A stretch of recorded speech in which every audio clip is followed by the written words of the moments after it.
세계는 오랫동안 힘의 정의를 핵에서 찾았습니다. 강한 나라는 핵을 가진 나라. 하지만 그 공식은 2025년 완전히 부서졌습니다. 대한민국이 등장했기 때문입니다. 핵무기를 가지지 않았지만 핵무기를 가진 나라보다 더 강해진 나라. 대한민국은 기술로 무기를 대체했습니다. 그리고 조용히 말했습니다. 우린 무기로 강해지지 않습니다. 우린 기술과 신념으로 강해집니다. 대한민국은 어떻게 무기 없이 강해질 수 있는가? 지금부터 그 충격적인 비밀을 공개합니다. 그 전에 잠깐 1초 만에 누를 수 있는 좋아요와 구독 버튼을 꼭 눌러주시면 영상 제작에 아주 큰 힘이 됩니다. 핵잠수함과 핵무기, 그 사이의 시간은 얼마나 걸릴까요? 채 1년도 안 걸립니다. 제 이름은 에드워드 스틸맨, 미국 국방부 핵기술 평가관입니다. 30년간 핵을 감시해온 제가 지난 한 달간 경험한 일은 충격 그 자체였습니다. 2025년 9월 말, 저는 CIA로부터 기밀 보고서 한 통을 받았습니다. 한국의 원자력 기술 수준 평가라는 제목이었죠. 트럼프 행정부가 한국의 핵잠수함 건조 승인을 검토 중이라는 내용이었습니다. 저는 그때 처음으로 한국을 주목하기 시작했습니다. 보고서는 놀라웠습니다. 한국은 이미 상용 원자로 기술에서 세계 최고 수준이었죠. APR-1400을 UAE에 수출했고 원자로 설계부터 핵연료 제조까지 독자 기술을 확보하고 있었습니다. 문제는 이 기술이 군사용으로 전환될 경우였습니다. 저는 한 달 동안 한국의 원자력 기술을 깊이 파고들었습니다. 읽으면 읽을수록 불안했죠. 원자로 설계, 중성자 제어, 방사선 차폐. 모든 분야에서 한국은 준비되어 있었습니다. 더 놀라운 건 3,000톤급 도산 안창호급 잠수함이었습니다. 리튬이온 배터리와 연료 전지를 탑재한 최신의 함정이었죠. 소형화 기술도 이미 검증된 겁니다. 저는 계산을 시작했습니다. 만약 한국이 에리유 원자로를 만든다면 그 다음은 무엇일까요? 원심 분리기로 에리유를 HEU로 농축하는데 얼마나 걸릴까요? 6개월에서 1년이면 충분했습니다. 그리고 HEU만 있으면 핵무기 제조는 기술적으로 어렵지 않습니다. 한국에게 승인을 내주면 안 됩니다. 저는 강하게 주장했습니다.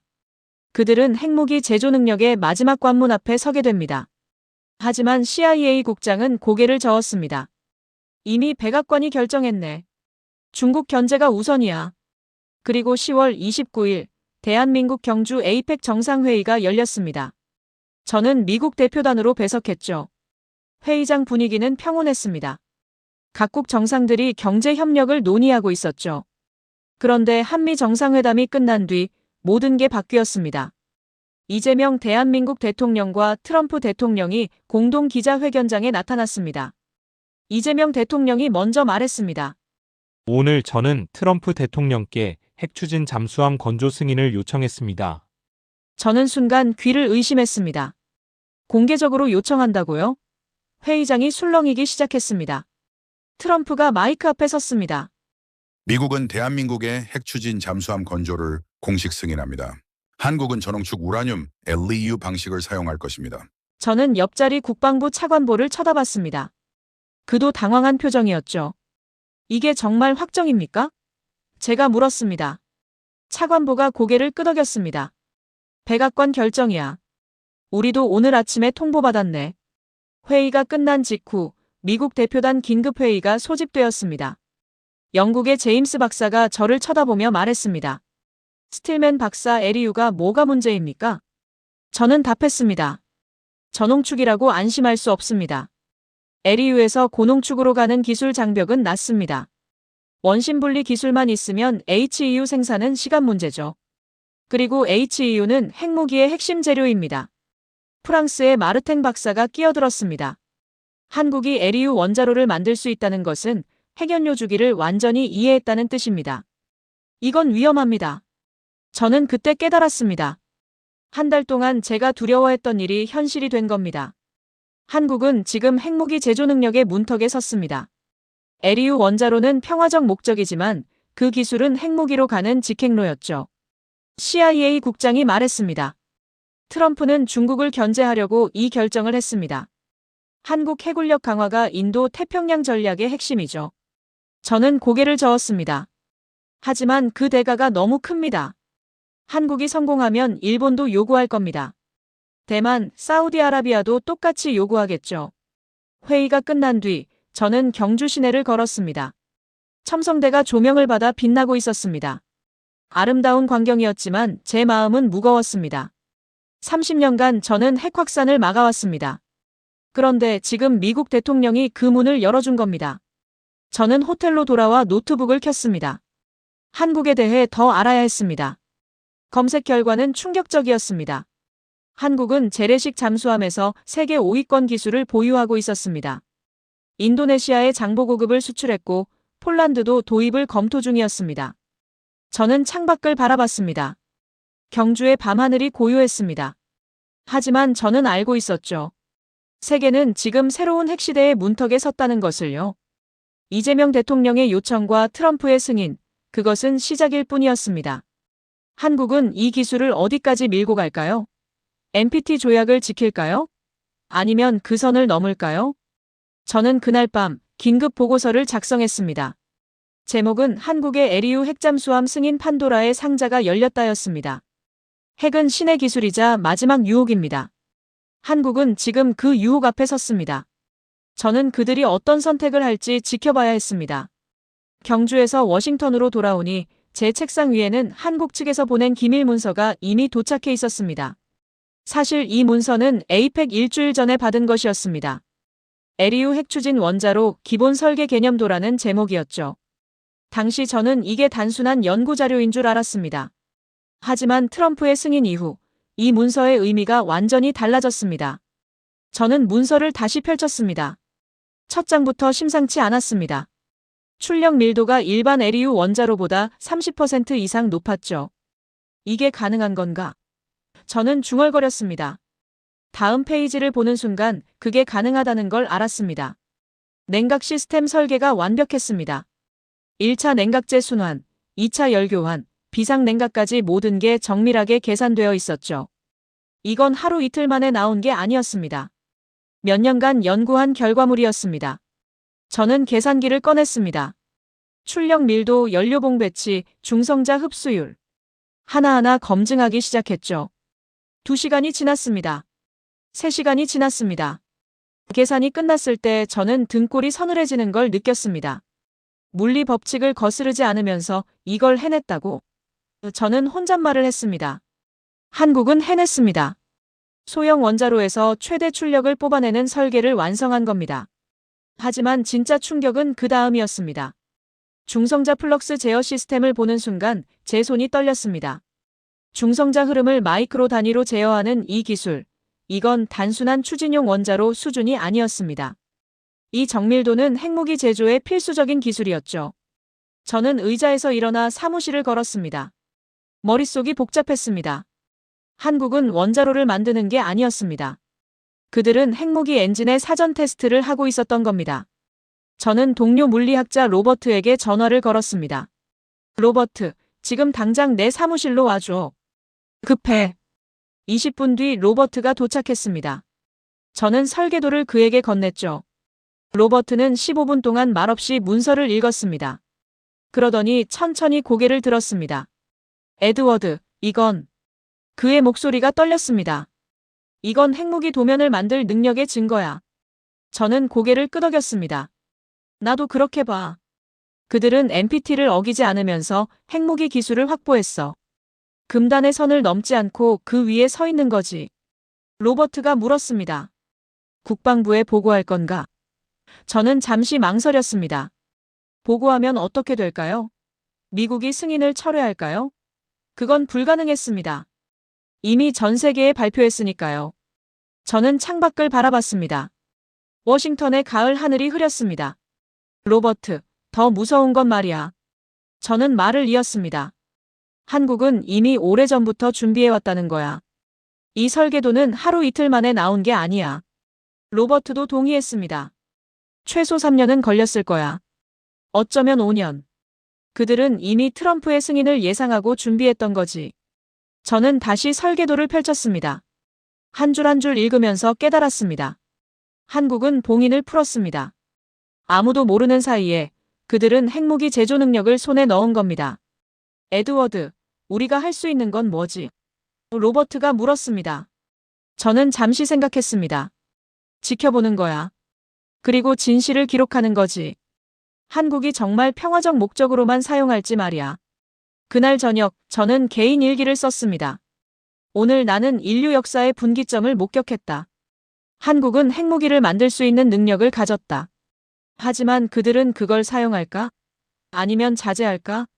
그 답이 세계의 미래를 결정할 것이다. 저는 노트북을 덮었습니다. 내일부터 본격적인 전쟁이 시작될 겁니다. 국방부 내부에서 그리고 국제사회에서 한국을 둘러싼 논쟁이 불붙을 겁니다. 10월 31일 오전, 저는 화상회의 초대를 받았습니다. 한국 측 프로젝트 총괄 김철수 박사였습니다. 사실 저는 그와 에이펙 이전인 10월 중순에 이미 한 차례 통화를 했었죠. 당시 대화가 떠올랐습니다. 저는 그때 설계도를 검토하다가 직접 연락을 요청했었습니다. 그는 흔쾌히 응했죠. 첫 통화에서 저는 조심스럽게 질문했었습니다. 김 박사님, 이 기술 수준이면 다른 용도로도 사용 가능하지 않습니까? 김 박사는 그때 웃으며 답했습니다. 다른 용도요? 핵무기를 말씀하시는 건가요? 그의 솔직함에 저는 놀랐었죠. 우리도 그 유혹이 있었습니다. 1970년대부터 지금까지 계속이요. 오늘 화상회의는 그때보다 훨씬 진지했습니다. 트럼프의 승인 이후 첫 대화였으니까요. 화면에 김 박사가 나타났습니다. 그는 평온해 보였습니다. 저는 단도직입적으로 물었습니다. 김 박사님, 솔직히 묻겠습니다. 이 기술을 핵무기에 사용할 유혹을 어떻게 이기십니까? 저는 그의 눈을 똑바로 바라봤습니다. 김 박사는 잠시 침묵했습니다. 그러더니 천천히 말했죠. 스틸맨 박사님께는 이미 말씀드렸죠. 우리는 만들 수 있는 힘을 가졌습니다. 기술도 있고 자원도 있습니다. 하지만 만들지 않는 선택이 우리의 억제력입니다. 만들지 않는 것이 억제력이라는 게 무슨 뜻입니까? 저는 되물었습니다. 김 박사가 설명했습니다. 핵무기를 만드는 순간 우리는 적을 만듭니다. 중국은 우리를 위협으로 보겠죠. 러시아도 마찬가지입니다. 하지만 만들 수 있으나 만들지 않는다면요? 주변국들은 우리의 자제력을 존중하게 됩니다. 저는 그의 논리를 따라가기 시작했습니다. 능력은 있지만 의도가 없다는 걸 보여주겠다는 말씀이군요. 정확합니다. 김 박사의 목소리에 힘이 실렸습니다. 우리 잠수함은 핵무기가 될 수 있었습니다. 하지만 우리는 평화의 방패를 택했습니다. 그것이 진짜 강국의 모습입니다. 저는 의심스러웠습니다. 하지만 안보 위협이 심각해지면요? 북한이 실제로 핵을 사용하려 한다면요? 김 박사는 단호하게 답했습니다. 그때도 우리는 핵무기를 만들지 않을 것입니다. 대신 더 강력한 재래식 억제력을 구축합니다. 미사일 방어 체계, 정밀 타격 능력을 강화하는 겁니다. 저는 그의 눈빛을 봤습니다. 거짓이 없었습니다. 대신 확고한 신념이 보였죠. 김 박사님, 한 가지만 더 묻겠습니다. 이 약속을 어떻게 보증하십니까? 김 박사가 미소를 지었습니다. 우리 정부는 이미 결정했습니다. 고농축 전환시설은 건설하지 않을 것입니다. 그리고 곧 국제검증을 받을 준비를 하고 있습니다. 저는 전율을 느꼈습니다. 가장 강한 억제력은 힘의 부재가 아니라 힘의 자제에서 나온다는 그의 철학이 이해되기 시작했습니다. 회의가 끝난 뒤 저는 오랫동안 창밖을 바라봤습니다. 김 박사의 말이 계속 맴돌았습니다. 만들 수 있으나 만들지 않는다. 이게 정말 가능할까요? 저는 노트에 적었습니다. 한국의 핵잠수함은 기술이 아니라 철학이다. 그들은 최고의 무기를 가질 수 있었지만 사용하지 않기로 선택했다. 그날 밤 저는 처음으로 한국에 대한 경외감을 느꼈습니다. 하지만 동시에 의구심도 들었죠. 정말 그들을 믿을 수 있을까요? 저는 국방부 브리핑룸에 서 있었습니다. 트럼프의 승인 이후 첫 공식 회의였죠. 국방장관, 합참의장, CIA 국장이 앞에 앉아 있었습니다. 저는 프레젠테이션을 시작했습니다. 한국의 LEU 기술은 NPT 체제 자체를 흔들 잠재력이 있습니다. 한국은 우리가 가진 모든 걸 가졌습니다. 단 핵탄두만 제외하고요. 국방장관이 물었습니다. 구체적으로 말해주시죠. 저는 답했습니다. 한국은 원자로 기술, 중성자 제어, 우라늄 농축 능력을 모두 보유했습니다. 그들이 원한다면 1년 안에 핵무기 제조가 가능합니다. 회의실이 술렁였습니다. CIA 국장이 끼어들었습니다. 그렇다면 우리는 어떻게 대응해야 합니까? 합참의장이 강경하게 말했습니다. 한국의 기술을 우리가 인수해야 합니다. 강제로라도요. 핵무장국 독점 체제를 유지해야 합니다. 저는 깜짝 놀랐습니다. 강제 인수요? 그건 동맹 파괴 아닙니까? 합참의장이 반박했습니다. 파괴가 아닙니다. 핵 확산 방지입니다. 한국이 성공하면 일본, 대만, 사우디가 따라할 겁니다. 국방부 정책실장이 다른 의견을 냈습니다. 저는 반대합니다. 한국을 핵동맹국으로 격상시켜야 합니다. 기술을 공유받되 그들을 적으로 만들 필요는 없습니다. 회의실이 두 파로 나뉘었습니다. 한쪽은 기술 인수, 다른 쪽은 협력 강화를 주장했죠. 저는 답답함을 느꼈습니다. 저는 손을 들었습니다. 잠깐만요. 우리가 놓치고 있는 게 있습니다. 한국의 철학을 봐야 합니다. 그들은 핵무기를 만들지 않겠다고 선언했습니다. 합참의장이 비웃었습니다. 그걸 믿으십니까? 모든 나라가 그렇게 말하죠. 하지만 결국엔 만듭니다. 저는 목소리를 높였습니다. 한국은 다릅니다.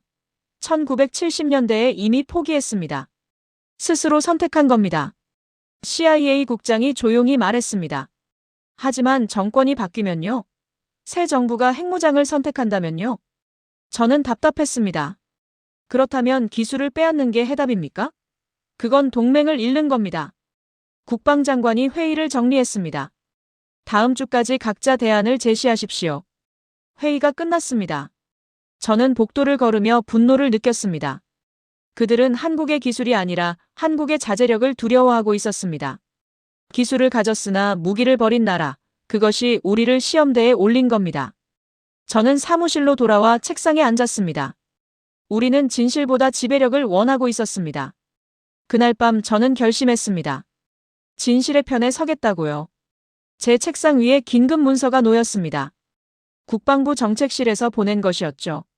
제목은 한국 LEU 기술에 대한 통제 방안 및 최종 평가 보고서였습니다. 저는 문서를 펼쳤습니다. 내용은 충격적이었습니다. 한국 기술을 핵무기 개발 유도 가능성 높음으로 규정하고 기술 이전 중단과 국제 제재를 권고했죠. 마지막 페이지에는 제 이름 옆에 서명란이 있었습니다. 전화벨이 울렸습니다. 정책실장이었습니다. 스틸맨 박사, 오늘 오후까지 서명해 주십시오. 내일 장관 브리핑에 사용됩니다. 저는 침착하게 물었습니다. 이 보고서 제 분석과 다릅니다. 누가 작성했습니까? 정책실장의 목소리가 차가워졌습니다. 우리가 종합 판단했습니다. 박사님은 기술만 평가하면 됩니다. 저는 단호하게 말했습니다. 서명할 수 없습니다. 이건 사실 왜곡입니다. 정책실장이 화를 냈습니다. 왜곡이라고요? 박사님도 한국이 핵무기 능력이 있다고 했지 않습니까? 능력과 의도는 다릅니다.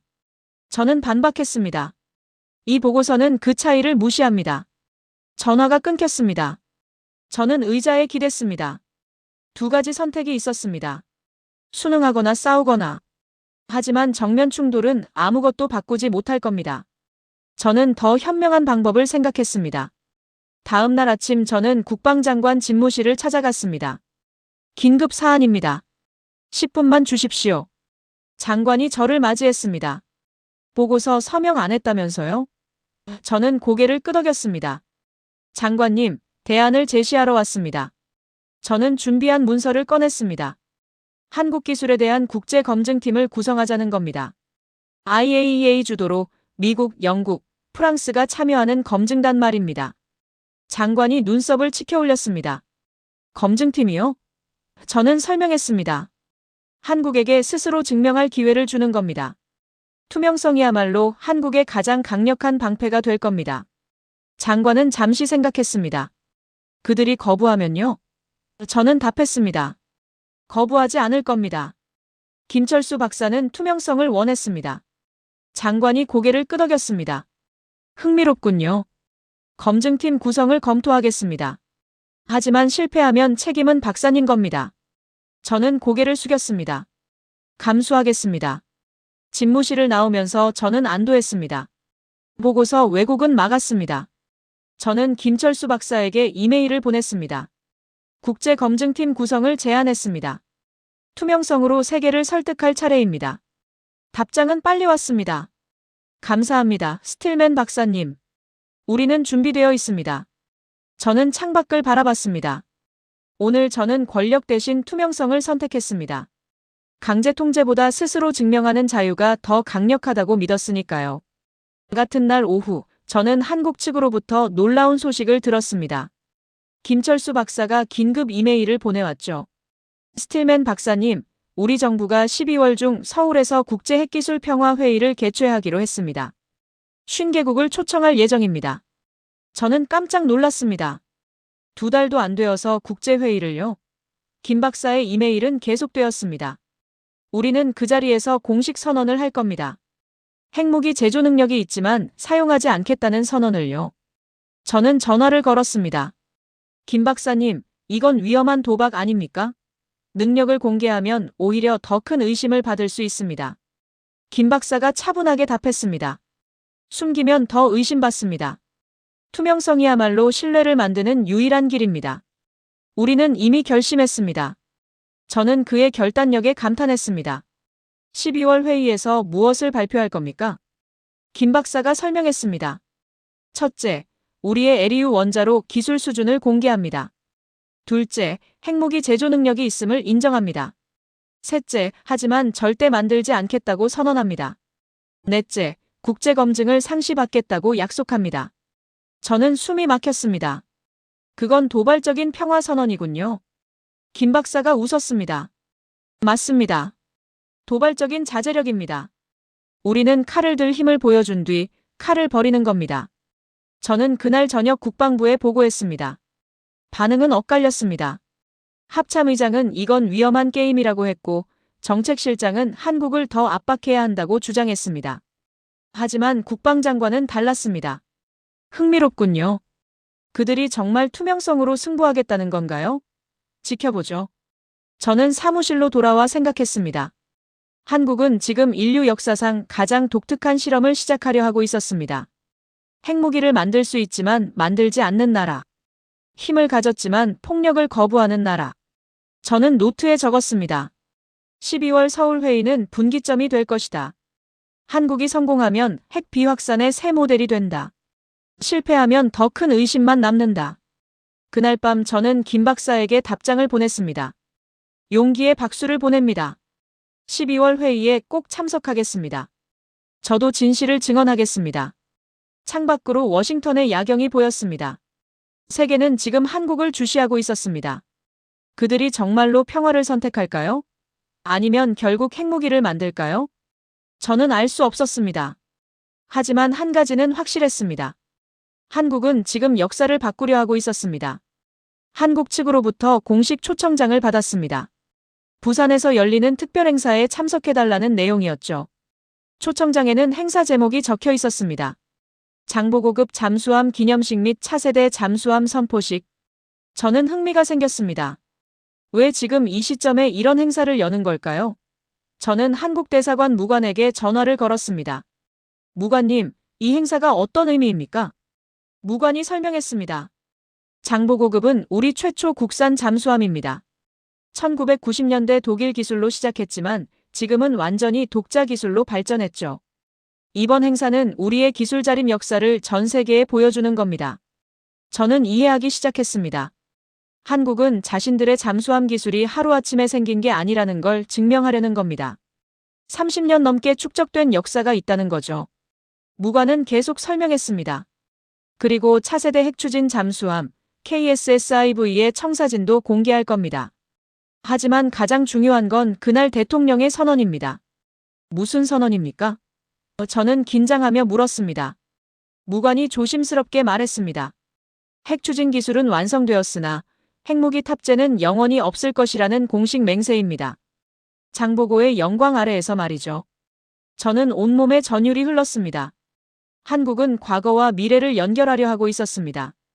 최초 잠수함의 역사를 기리면서 동시에 핵무기 거부를 엄숙히 맹세하는 상징적 제스처였습니다. 저는 즉시 국방부에 보고했습니다. 이번에는 반응이 전과 달랐습니다.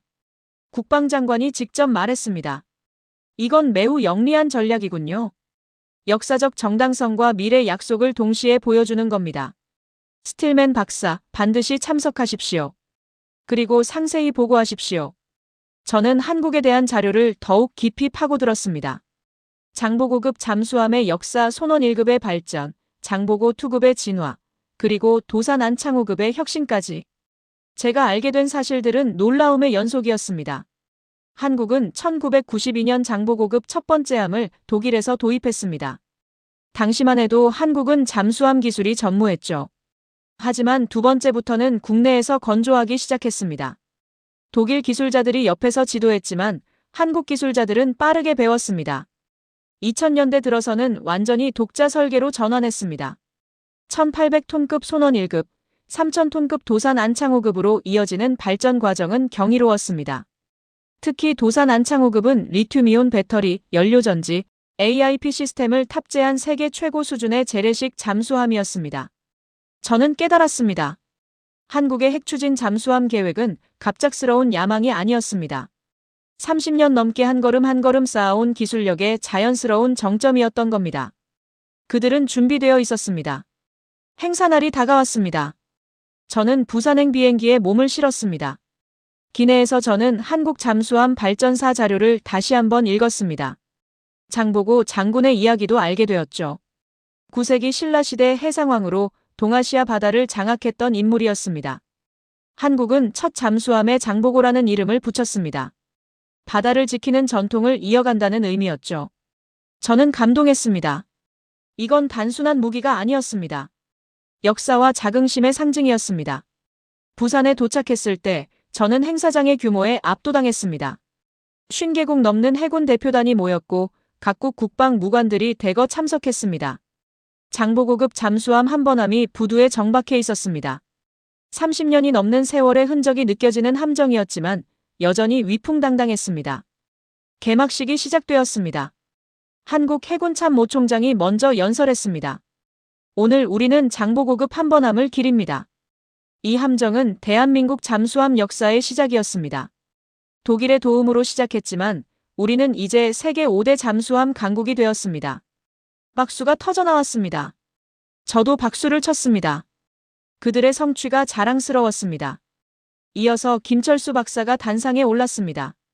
그는 차세대 핵추진 잠수함 KSSIV의 모형을 공개했습니다. 4,000톤급 이상의 대형 함정이었죠. LEU 원자로를 탑재한 설계였습니다. 김 박사가 설명했습니다. 이 잠수함은 우리 기술의 집약체입니다. 30년간 쌓아온 경험, 10년간 연구한 원자로 기술, 그리고 세계 최고 수준의 전투체계가 결합됩니다. 하지만 여러분, 이 잠수함에는 절대 탑재되지 않을 것이 있습니다. 회의장이 조용해졌습니다. 김 박사가 단호하게 말했습니다. 핵무기입니다. 이 잠수함은 핵추진을 사용하지만 핵공격 수단은 되지 않을 것입니다. 이것은 대한민국의 맹세입니다. 마침내 이재명 대통령이 연단에 올랐습니다. 전체 참석자가 일어섰습니다. 대통령은 엄숙한 표정으로 말하기 시작했습니다. 존경하는 각국 대표 여러분, 그리고 대한민국 국민 여러분.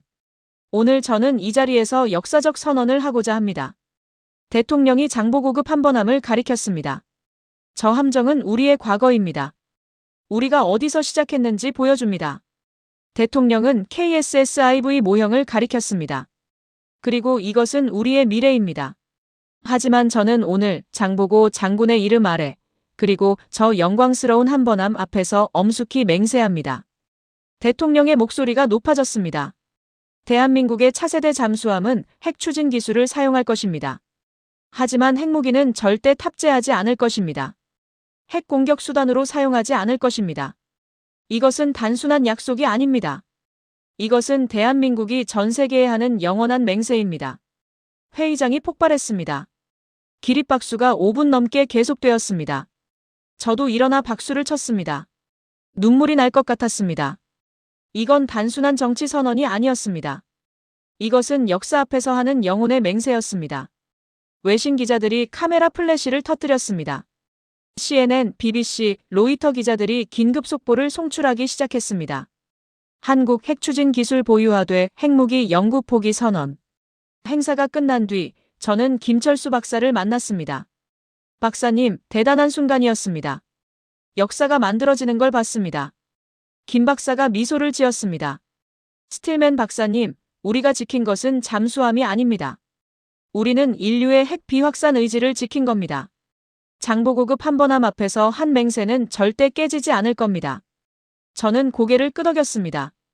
낡은 영웅의 귀환 아래 새로운 시대의 맹세가 이루어졌군요. 그날 밤 저는 호텔방에서 긴급 보고서를 작성했습니다. 워싱턴으로 보낼 보고서였죠. 제목은 장보고의 맹세 한국이 보여준 역사적 결단이었습니다. 저는 썼습니다. 오늘 한국은 30년 역사의 무게로 미래를 약속했다. 그들의 맹세는 공허한 말이 아니다. 그것은 피와 땀으로 쌓아온 기술력 위에 선 약속이다. 그리고 그 약속은 인류의 미래를 바꿀 것이다. 저는 창밖을 바라봤습니다. 부산의 밤바다가 잔잔했습니다. 어딘가에서 장보고급 잠수함이 조용히 잠들어 있었죠. 그 함정은 이제 단순한 무기가 아니었습니다. 그것은 평화의 상징이 되었습니다. 한국의 맹세 이후 국제사회의 반응은 폭발적이었습니다. 저는 워싱턴으로 돌아온 뒤 연일 회의에 참석해야 했습니다. 국방부, 국무부, CIA, 백악관까지 모두가 한국의 선언을 분석하고 있었습니다. 하지만 가장 놀라운 변화는 다른 곳에서 일어나고 있었습니다. 비핵 무장국들이 한국 모델에 관심을 보이기 시작한 겁니다. 호주, 캐나다, 스웨덴, 폴란드에서 문의가 쇄도했습니다. 한국의 에리우 기술과 핵자재 철학을 배우고 싶다는 내용이었죠. 저는 국방장관 브리핑에서 보고했습니다. 장관님, 한국이 새로운 패러다임을 만들고 있습니다. 핵무기 없는 강국 모델입니다. 여러 나라들이 이 길을 따르려 하고 있습니다. 국방장관이 물었습니다. 그게 우리에게 어떤 의미입니까? 저는 답했습니다. 핵 비확산의 새 시대가 열리고 있다는 겁니다. 한국이 증명했습니다. 핵무기가 없어도 강국이 될 수 있다고요. 저는 놀라운 제안을 받았습니다. UN 안전보장이사회에서 한국 모델에 대한 전문가 증언을 해달라는 요청이었습니다. 저는 흔쾌히 수락했습니다. 뉴욕 UN 본부에 도착했을 때 저는 긴장했습니다. 안보리 회의장은 역사가 만들어지는 곳이었습니다. 15개 이사국 대표들이 앉아 있었고 수십 개국 옵저버들이 참석했습니다. 저는 단상에 섰습니다. 마이크 앞에서 심호흡을 했습니다. 그리고 말하기 시작했습니다. 존경하는 안보리 이사국 대표 여러분. 저는 에드워드 스틸맨, 미국 국방부 핵기술 평가관입니다. 30년간 저는 핵 확산을 막는 일을 해왔습니다. 오늘 저는 한 가지 진실을 증언하러 왔습니다. 저는 계속했습니다. 진짜 강국은 핵무기를 만드는 능력이 아니라 핵무기를 거부하는 윤리를 가진 나라입니다. 한국이 그것을 증명했습니다. 회의장이 조용해졌습니다. 모두가 제 말에 집중하고 있었습니다. 한국은 핵무기 제조 능력을 가졌습니다. 저는 그들의 설계도를 직접 검토했습니다. 에리우 원자로 기술, 중성자 제어 시스템, 원심 분리 능력까지 모두 확보했습니다. 그들이 원한다면 1년 안에 핵무기 제조가 가능합니다. 중국 대표가 긴장한 표정을 지었습니다. 러시아 대표도 메모를 시작했습니다.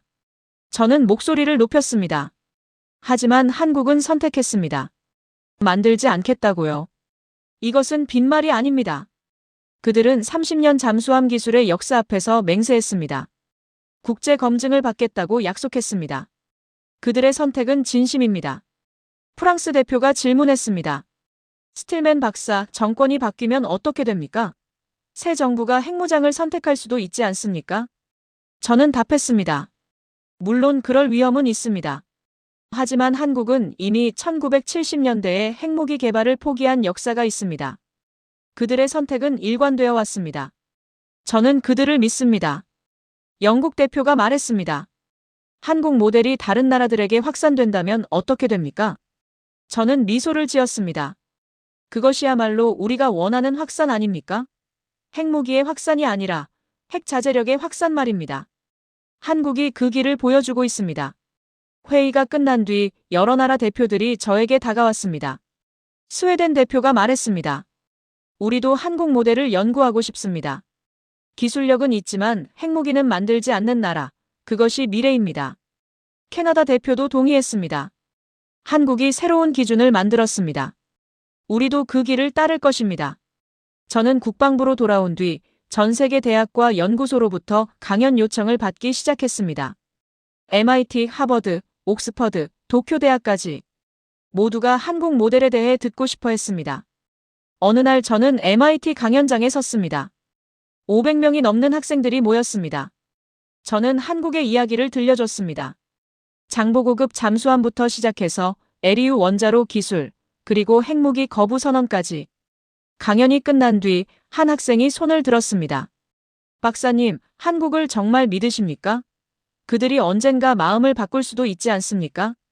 저는 잠시 생각했습니다. 그리고 답했습니다. 저는 30년간 핵을 감시해왔습니다. 수많은 나라가 평화를 말하며 무기를 만들었죠. 이란, 북한, 파키스탄. 하지만 한국은 달랐습니다. 저는 계속 말했습니다. 한국은 역사로 약속했습니다. 30년 기술 축적의 무게로 맹세했습니다. 국제사회 앞에서 투명성을 선택했습니다. 이것은 단순한 정치 선언이 아닙니다. 이것은 국가적 정체성의 선언입니다. 다른 학생이 물었습니다. 그렇다면 핵무기 없는 세상이 정말 가능할까요? 저는 창밖을 바라봤습니다. 보스턴의 하늘이 맑았습니다. 가능합니다. 한국이 그 길을 보여주고 있으니까요. 한국은 증명했습니다. 핵무장 경쟁이 아닌 핵무장 자제의 길을 말이죠. 강연장에서 박수가 터져나왔습니다. 학생들이 일어서서 박수를 쳤습니다. 저는 감동했습니다. 젊은이들이 이해하고 있었습니다. 한국이 보여준 미래를요. 저는 김철수 박사로부터 이메일을 받았습니다. 스틸맨 박사님, 감사합니다. 박사님의 증언 덕분에 많은 나라들이 우리를 이해하기 시작했습니다. 우리는 계속 투명성을 유지할 것입니다. 매일매일 증명할 것입니다. 저는 답장을 보냈습니다. 김 박사님, 증명해야 하는 건 저희입니다. 한국을 믿었던 제 선택이 옳았다는 것을요. 계속 그 길을 가주십시오. 저는 사무실에 앉아 최종 보고서를 작성하기 시작했습니다. 제목은 핵무기를 넘어선 억제력 21세기 강국의 새로운 정의였습니다. 보고서에서 저는 썼습니다. 한국은 인류에게 새로운 가능성을 보여주었다. 기술은 가졌으나 폭력을 거부하는 나라. 힘은 있으나 자제력을 선택하는 나라. 이것이 21세기 진정한 강국의 모습이다. 저는 계속 썼습니다. 한국의 선택은 단순히 핵무기를 포기한 것이 아니다. 그것은 인류의 미래를 선택한 것이다. 금단의 선을 넘어선 기술, 금단의 선을 지킨 윤리. 그것이 한국의 힘이다. 보고서를 마무리하면서 저는 개인적인 소감을 덧붙였습니다. 나는 이 시대의 증인이 되어 영광이었다. 한국이 보여준 길은 다른 나라들에게 희망이 될 것이다. 핵무기가 아닌 평화로, 폭력이 아닌 자제력으로 안보를 지킬 수 있다는 희망. 저는 노트북을 덮었습니다. 창밖으로 워싱턴의 석양이 보였습니다. 아름다운 광경이었습니다. 그날 밤 저는 마지막 일기를 썼습니다. 핵은 신의 기술이자 마지막 유혹이다. 하지만 한국은 그 유혹을 이겼다. 그들은 증명했다. 진정한 억제력은 핵무기가 아니라 핵 자제력에서 나온다고. 저는 펜을 내려놓았습니다. 세계는 변하고 있었습니다. 한국이 보여준 길을 따라 더 많은 나라들이 평화를 선택하기 시작했습니다. 저는 확신합니다. 한국의 선택이 인류의 미래를 바꿀 것이라고요. 그리고 저는 그 역사의 증인이었습니다. 여러분, 오늘 이야기 어떠셨습니까? 오늘 영상이 감동적이었다면 좋아요 버튼 한번 눌러주세요. 여러분의 생각은 댓글로 나눠주시면 감사하겠습니다. 그리고 구독 버튼까지 눌러주신다면 더 좋은 이야기로 찾아뵙겠습니다. 다음에는 더 감동적이고 더 놀라운 대한민국의 이야기로 돌아오겠습니다. 오늘도 시청해주셔서 감사합니다. 행복한 감동사연이었습니다.